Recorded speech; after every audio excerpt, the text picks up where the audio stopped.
एक गलत रास्ता कितना ज्यादा खतरनाक हो सकता है, यही जानेंगे हम आज की इस कहानी से। जब 5 टीनेजर्स एक गलत रास्ता लेकर एक ऐसी जगह पहुंच जाते हैं जहां पर इनके पीछे एक ऐसी कुदरती आफत पड़ जाती है जो कि किसी तरह इन्हें अपना शिकार बनाना चाहती है। तो आखिर ये क्या चीज है और ये बच्चे इससे कैसे बचेंगे, चलिए जानते हैं आज की इस कहानी से। मूवी की शुरुआत में हम एक यंग लड़के को जंगल से होकर भागते हुए देखते हैं। वो काफी डरा हुआ था। वो एक जगह जाकर बैठ जाता है। वो बहुत थका हुआ था और इसके चेहरे पर डर साफ नजर आ रहा था, मानो ऐसा लग रहा हो जैसे कोई चीज इसका पीछा कर रही हो। खैर, इसके बाद सीन चेंज होता है और हमें एक बस को दिखाया जाता है जिसमें 5 टीनेजर अपने फैमिली ड्राइवर के साथ एक ट्रिप पर जा रहे होते हैं। इन टीनेजर्स के ड्राइवर का नाम जोसेफ होता है, जो कि एक काफी अच्छी आदत वाला बंदा था। ये सभी लोग बस में मजा करते हुए जा रहे थे। तभी रेडियो पर एक न्यूज आती है जिसमें बताया जाता है कि आज रात फुल लूनर एक्लेस यानी ग्रहण होने वाला है, जो कि हर 20 साल में एक बार होता है।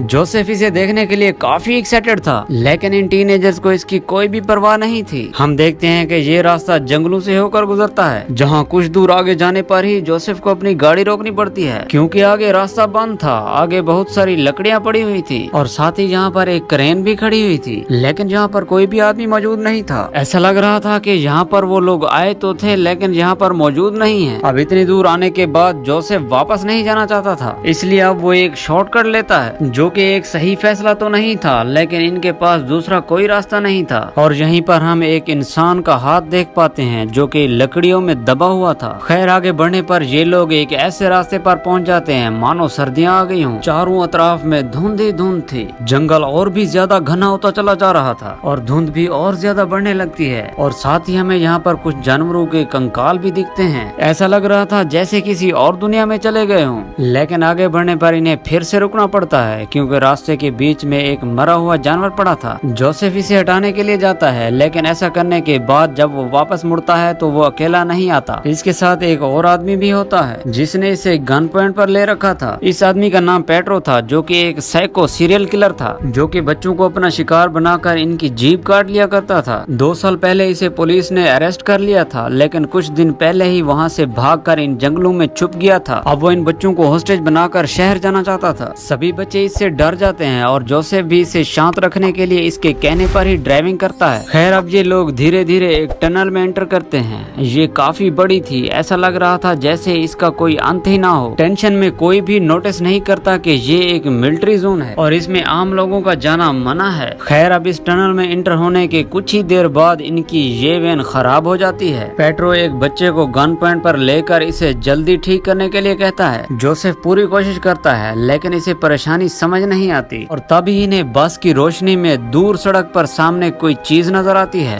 इसका रंग काला था और वो चमगादड़ जैसी दिख रही थी। तब पेट्रो इसे चेक करने के लिए जोसेफ को भेजता है। तभी अचानक सारे टनल की लाइट भी चली जाती है। अब जैसे ही जोसेफ इस चीज के पास पहुंचता है, वो चीज उठकर खड़ी हो जाती है। वो चीज इसकी जान ले लेती है। अंधेरे में कोई भी ठीक से कुछ देख नहीं पाता, लेकिन जोसेफ की चीखों से सबकी हालत खराब हो जाती है। खास तौर पर इनमें से पेट्रो बहुत डर चुका था। वो अभी यहाँ से निकलना चाहता था। गाड़ी की चाबी जोसेफ के पास होती है और पेट्रो की हिम्मत नहीं होती वहाँ जाने की, तो वो इन्हीं बच्चों में से एक को बाहर भेजता है और आखिरकार चाबी लेने के लिए बेस बाहर जाती है। जोसेफ की हालत देखकर वो बहुत डर जाती है, क्योंकि इसके शरीर का हाल बहुत बुरा था। तभी इसको टनल के कोने में एक अंधेरा साया नजर आता है और जैसे ही वो टॉर्च ऑन करती है, वो एक कोने में छुप जाता है। लेकिन बेस समझ जाती है कि ये वही क्रिएचर है जिसने जोसेफ की जान ली है, जो कि इंसान जैसा दिख रहा था। अब बेस भागकर वापस गाड़ी में आ जाती है। जो भी इसने देखा वो इन सभी को बताती है। अब रीजी इस चाबी से इंजन को स्टार्ट करने की कोशिश करता है, लेकिन बस तो खराब हो चुकी थी और अचानक से इन्हें बस के ऊपर किसी के भारी पैरों की आवाज सुनाई देती है और इस क्रिएचर की आवाज भी सुन सकते थे। अब ये लोग बस में भी सेफ नहीं थे। पेट्रो ऐसे ही नहीं मरना चाहता था। वो इस क्रिएचर का शिकार करने के लिए नीचे उतरता है, लेकिन उल्टा इसकी ही जान चली जाती है। ये बच्चे बस का दरवाजा बंद करके किसी तरह खुद को बचाने की कोशिश करते हैं,